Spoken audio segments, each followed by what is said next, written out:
This is The Argonaut with Jason Economy, and I am your host, Jason Economy. Thank you so much for listening today. Today's episode is going to be a bit of a recap and my reflections on my interview with Sterling Higa. If you have not listened to my interview with Sterling Higa, I highly recommend it. It goes a bit more in depth into the issues surrounding housing in Hawaii, but this episode is kind of a recap on that. So you could still listen to this, and it really doesn't matter the order. But in this episode, I want to talk about some of the things that Sterling touched on. I want to give a bit more of my personal individual take on those things, because when I have a guest, I try and highlight the guest. And, I probably won't be ranting for an hour, but it might get a little ranty. So just, I hope you enjoy that sort of thing. Be aware, be advised. So before I dive into the things that I want to talk about, I want to read Sterling's bio for everybody, because I didn't do that at the start of the last episode. I had envisioned that I was going to read the bio and then we'll go into the interview, but we just decided to go with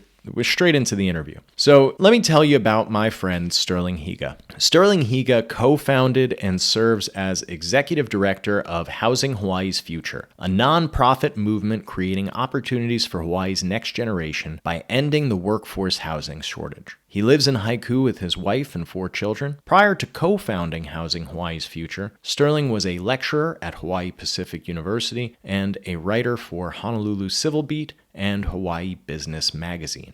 Sterling serves as vice chair of the Hawaii Community Development Authority. He's a board member of Stand Up Maui and an advisory council member for EAH Housing, a nonprofit affordable housing developer. He also serves as a member of the Building Beyond Barriers Working Group, which was created by Hawaii Governor Josh Green's emergency proclamation. And if I'm not mistaken, I think that working group might have been disbanded when that emergency proclamation ended. But that isn't really relevant. This really just goes to show that Sterling's no slouch. Sterling knows what he's talking about. He's been on the housing scene for a minute here. He is an incredibly dedicated and disciplined person. So I met Sterling a couple years back when he first moved to Maui after marrying his wife. And he just struck me as this incredibly authentic and humble person right away. And somebody who is really passionate about getting housing built. And, that's remarkable here. You have a lot of folks who claim to be housing advocates. You have whole groups that claim to be advocating for housing, that their whole purpose is to try and get housing. Yet when it really comes down to it, they don't support housing. These same housing advocates are the types of folks who come out to county council meetings and oppose new housing development. These are the same sort of people who frequently say things like, "Oh, it's a great project, but just not a great project for here," or "just not a great project for now." Or, "Oh, this would be a great project, but it changes the character and nature of the neighborhood." Those folks are not actually housing advocates. Those folks often don't even think of themselves as advocates. They think of themselves as activists. And there is a big difference between advocacy and activism. Sterling somehow does both. And because he's a serious person and because he's a well-studied person, he understands that you have to build housing if you want more housing. It seems like a simple concept that housing production comes with increasing housing inventory. But a lot of these so-called housing advocates we have here in Maui County, they just don't seem to understand that. So let's get started with going over some of the key takeaways from my interview with Sterling Higa. Sterling made a statement that a small, modest home is out of reach for most people in Maui County today. That seems like a straightforward idea, straightforward statement, but I really think it deserves some extra context, so I'm going to give that to you. In February of 2024, the median priced home in Maui County was $1.25 million. Let that sink in. That's the median priced home. That's not high-end luxury. That is what your middle of the road home in Maui County costs. I live in a home that probably now in this market might actually be close to that.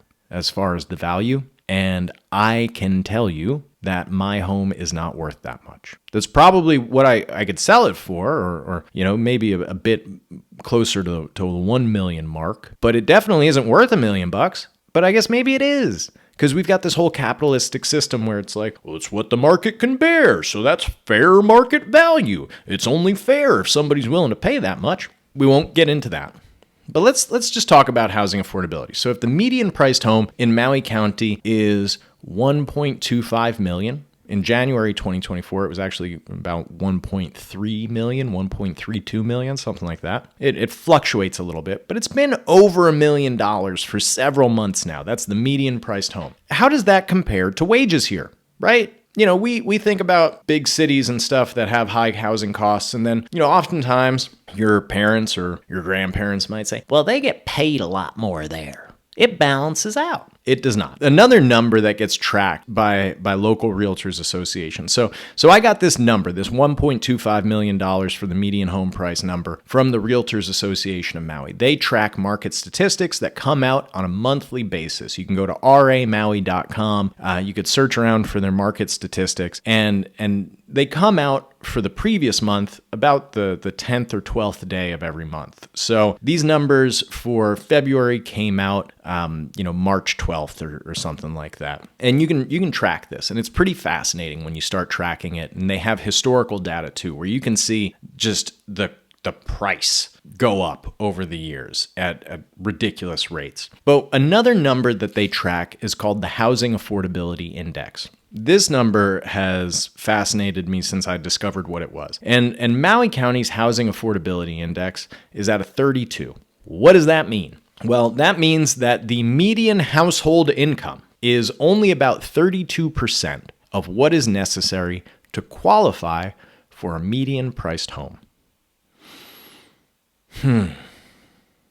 So what's median? If you guys didn't take math in elementary school or in high school, median is right in the middle. So if we look at the household incomes for the folks making the most money, and we look at the household incomes for the households making the least money, that group right in the middle there, 100% AMI, area median income, that's sort of what you would expect your average folks to make, somewhere around there. That median income is only a third, roughly a third, less than a third of what is necessary to afford the median priced home. And that's really reflected in how folks live here. I would venture to say that the majority of properties, residential properties in Maui County, are multifamily, in not in the way that they were designed or constructed, but in who ends up living there. So you might have a residential property that was only designed to have one dwelling unit on it. If you're in Maui County, odds are, out of necessity,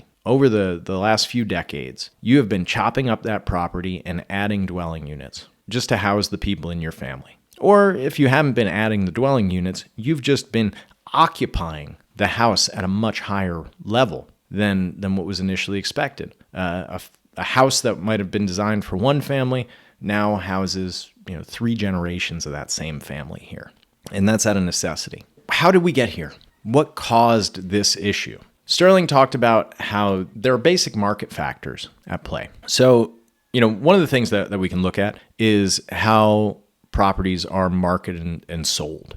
That doesn't have a huge impact, I think, when it comes to this high level of housing inflation we're seeing. But it certainly has an impact. I mean, the federal government has already been looking at the National Association of Realtors and some of the major brokerages in America because they think that there are some pretty uncompetitive, unfair trade practices going on, like the buyer's agents and the seller's agents splitting the commissions on properties, and those agents being able to search out properties with higher commissions and push those towards their clients. That happens. I don't really think that's a good trade practice. I think it does cause housing inflation. I think there are several courts that would agree with that, and it's something that needs to end. But it doesn't really explain just how significant housing inflation has been here. Another aspect that occurs is basically arbitrary lines between housing. You can have a house in Wailuku Heights and a house in Happy Valley that are less than a mile or two away from each other, but the comps for Happy Valley are going to be much lower. So those will only impact the houses in Happy Valley because that's more of a local neighborhood. The comps in Wailuku Heights will be higher, and those will be the comps that are used in pricing those Wailuku Heights properties because those aren't as local of a neighborhood. So there's certain socioeconomic and racial aspects that cause housing inflation to rise. There's greed. We talked about that with the fair market value idea. Well, if somebody's willing to pay it, then that's fair. No, I don't know about that. But it really comes down to supply and demand.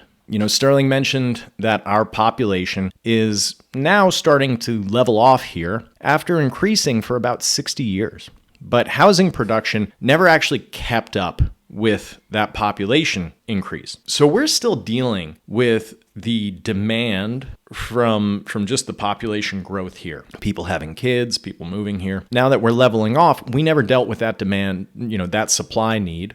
And then we also have the internet and television telling everybody about how amazing and beautiful Maui is and how, if you have a remote job, you can work from anywhere. So you might as well work from the Hawaiian Islands. So you have demand coming from every place in the world, including here. And then you've got the commodification of housing. You've got banks and investors buying housing as an asset that will just increase in value over time.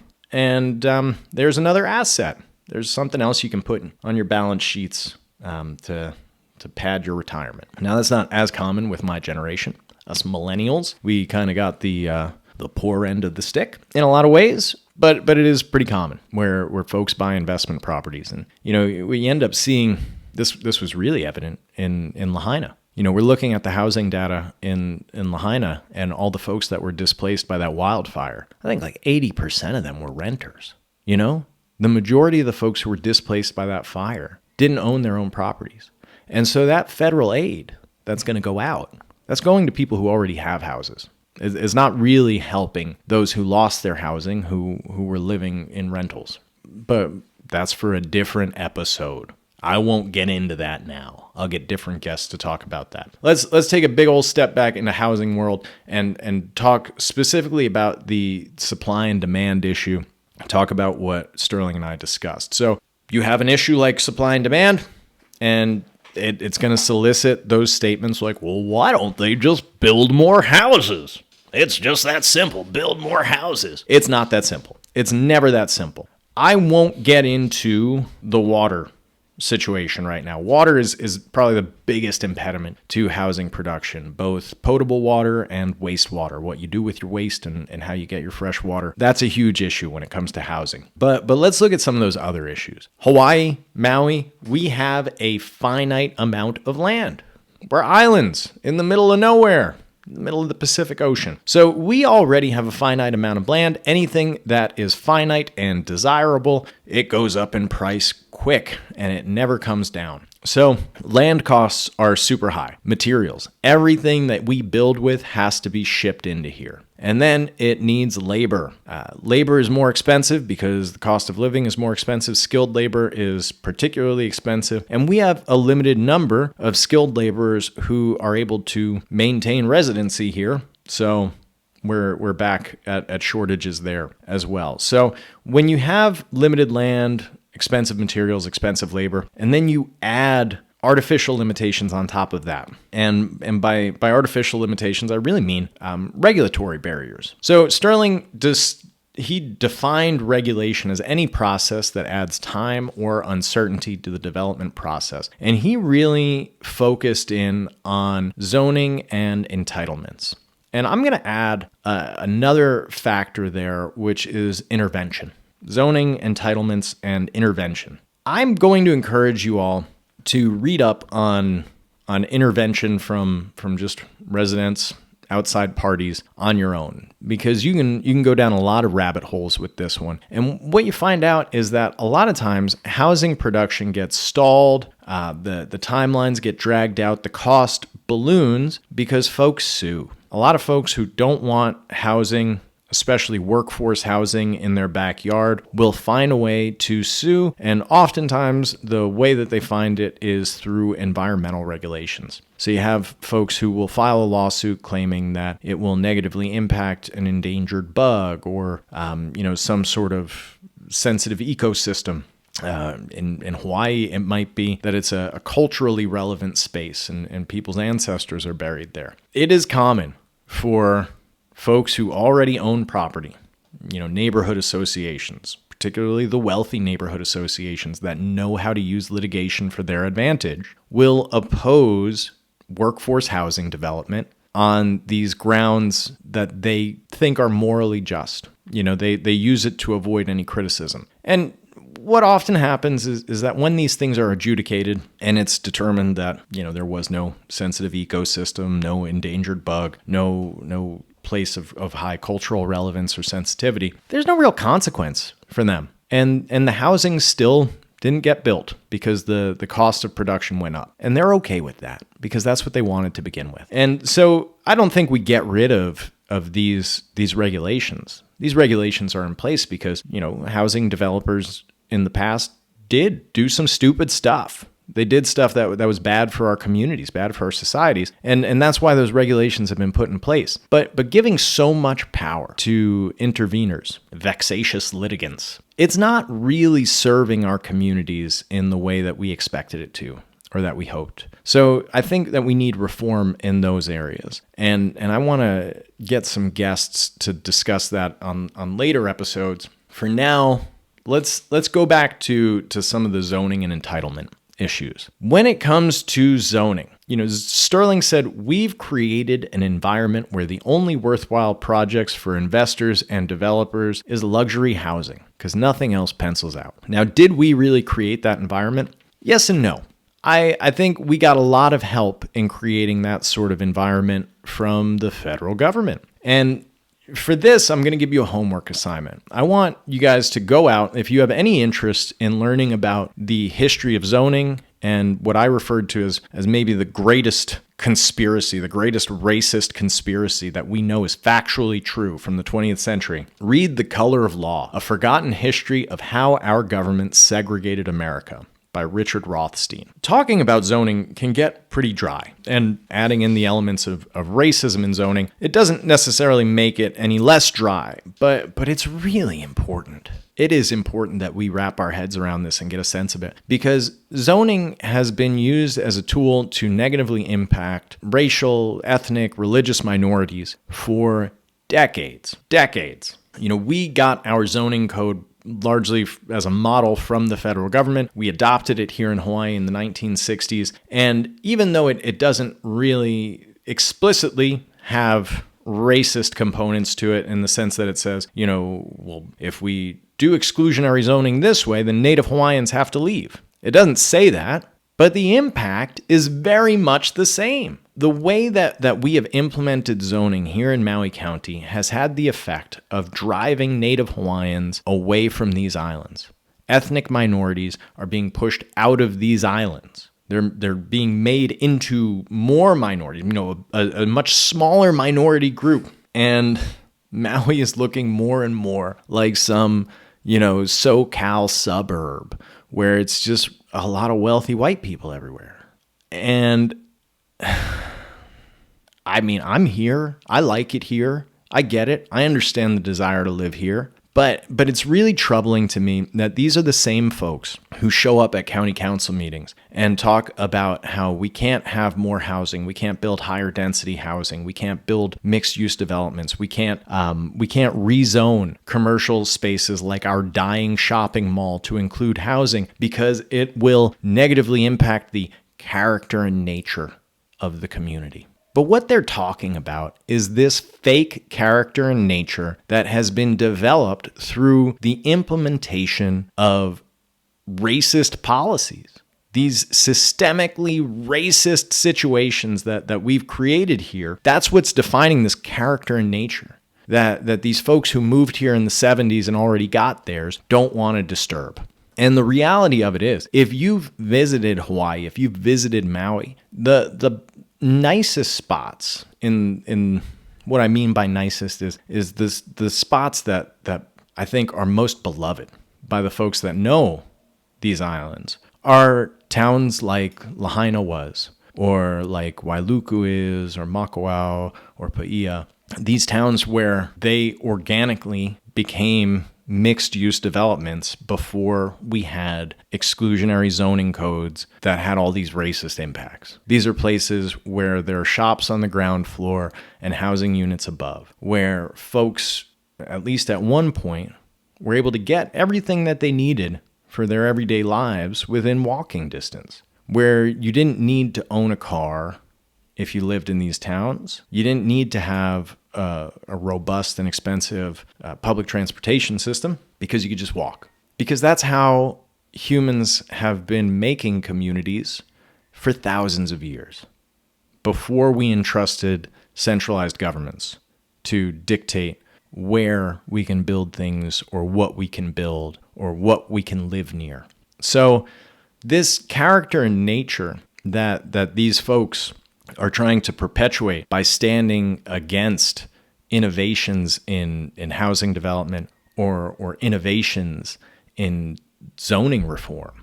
It's the character and nature of a false society, of an engineered society, not an organic society, and definitely not a Hawaiian society.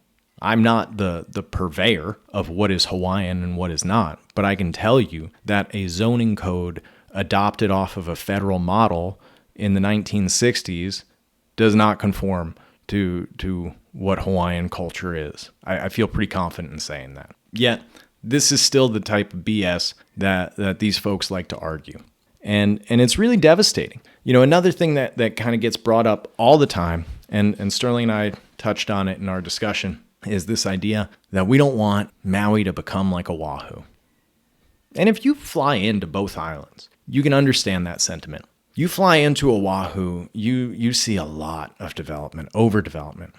You fly into Maui, you see a lot more green. It's a lot more lush and beautiful. Part of the downside of that argument is that Oahu hasn't forced out as much of its native Hawaiian population. Oahu hasn't lost as much of the cultural aspects of what Hawaii has developed and what makes Hawaii special. Not in the same way that Maui has. And Oahu is still a place where somebody like Sterling's grandma, a 90-year-old pensioner, can live on a fixed income without a vehicle and still be okay, be able to live on her own. And I just don't think that's really possible here. So, you know, this is getting back to that initial purpose of what I'm trying to do here with this podcast, which is kind of get into some of the nuance. All of these lines that we've been feeding ourselves, you know, we can't change the character and nature of this place. We don't want to be like Oahu. Why don't we challenge that a bit more? Why don't we ask, like, well, what is it that's so bad about Oahu? You don't want so much sprawl? Okay, I don't want sprawl either. Then let's do density. We can do density to eliminate sprawl. If we can get together and come up with the standards for what is acceptable in our community, maybe we can stop some of these NIMBYs, the not in my backyard folks, these folks who already got their house. You know, these folks, I'll just say it, these boomers, these older generation folks who already got theirs and who don't really mind that their kids had to move away. And they don't really mind that your kids are going to have to move away or that you're going to have to move away because they got theirs. So since they got theirs, they don't want to see more density. They don't want to see more housing. They want to be popular with the folks who are here. They want to be popular with the activists that are upset. So they'll call themselves housing advocates. They'll say that they're running a nonprofit for the benefit of those who need housing. But then they'll get a mob together via Facebook and go to the county council and oppose affordable housing projects because they don't conform to the character and nature of what the neighborhood should be, what it was when I bought my house 50 years ago, 30 years ago, 20 years ago. They don't want you to get yours. And because they live here, because they got theirs, because they have their property, because they vote, and because they know that you won't be able to keep up with everything, having to work 2-3 jobs, they can show up, they can claim to speak on your behalf, and they can make sure you don't get housing. And they get to keep theirs, and they get to pretend to be housing advocates. And it's infuriating. So, yeah, I'm sorry. I don't mean to go down a dark road, but the truth is housing is an incredibly depressing issue for me. Because the evidence all suggests that we are going down the wrong path and we will not change. And what do I mean when I say that? Well, a couple of years back, Maui County paid for a comprehensive affordable housing plan. I think it was published in 2021. It was done by Hawaii Community Foundation. They interviewed lots of folks, came up with this report. One of the first things that they brought up in their report was something that was brought up in a report in 2018 and another report in 2016 and every other report on affordable housing that Maui County has ever paid for, which is the ministerial approvals versus discretionary approvals. This was another one of those things that Sterling talked about. And what the Hawaii Community Foundation report said is the same thing as the SMS report said and all their other reports before. We need to get rid of or reduce the number of discretionary approvals. We need to take the county council out of deciding if housing can get built. We need to take the planning commission out of deciding if housing can get built. And we need to give it to people who know what they're talking about and who don't have to win a popularity contest to stay in office. We need to give it to bureaucrats. We need to get the people and the representatives to decide what kind of housing they're okay with, what kind of housing they want, and then we need to have somebody else work with the developers and say, this is what the people want. Can you provide that? Oh, you can? All right, let's check that box. Because right now, the way that we're doing it with these discretionary approvals is that every project is different. Every project is uncertain. And every project can be manipulated by a group that has a big enough social media following to gather a crowd or a mob and convince them that a project isn't good. I was criticized for advocating on behalf of 2 affordable housing projects recently. And meanwhile, the quote-unquote nonprofit that claims to be for affordable housing development that was ginning up a mob to oppose both of these housing developments, they weren't criticized at all. They're still seen as the advocates.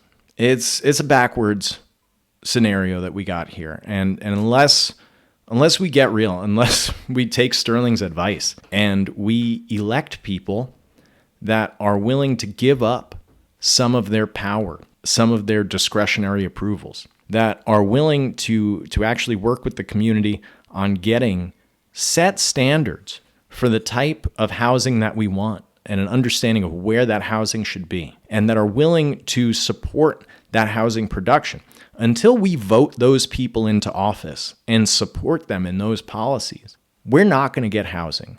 We're going to get these fake housing activists who claim to be for housing, but really they're just anti-developer.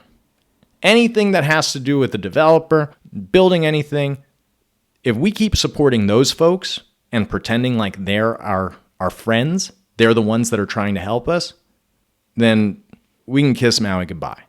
Already, nurses can't afford to live here. Doctors can't afford to live here. Lawyers are priced out. Police officers are priced out. Any middle class, I'm not even talking like high middle class. I'm just talking middle class engineers, civil engineers. We've got, I think, 800 job openings in the county of Maui. Good paying job openings. They're hiring executive assistants for $90,000 to $100,000 a year for the county of Maui right now. That's a pretty great wage for an executive assistant, I think. And they have those vacancies still open, and people can't afford to live here, even with that type of pay. So unless we get real about actually creating housing, creating density, and putting housing in this community, we're going to keep on seeing the same problems. Meanwhile, you got these fake activists that claim to be everybody's hero. So good for them. I'm tired of that, though. So that's the point of this show. Next episode is going to be another interview. It's going to be with Matt Jakowski, good friend of mine who I think he's still working with Council for Native Hawaiian Advancement. He is a little bit newer to the housing scene, but he has a great understanding of the numbers, the data around housing. So that'll be the next episode. For now, please just like and subscribe. Make sure you're following this in whatever method you're consuming. And please feel free to email me with any questions or recommendations or contacts for interviews, because I'll crowdsource that too. My email address is Jason, Jason, @elcmaui.com. That stands for Economou Law and Consulting. So Jason@elcmaui.com. And please just advocate.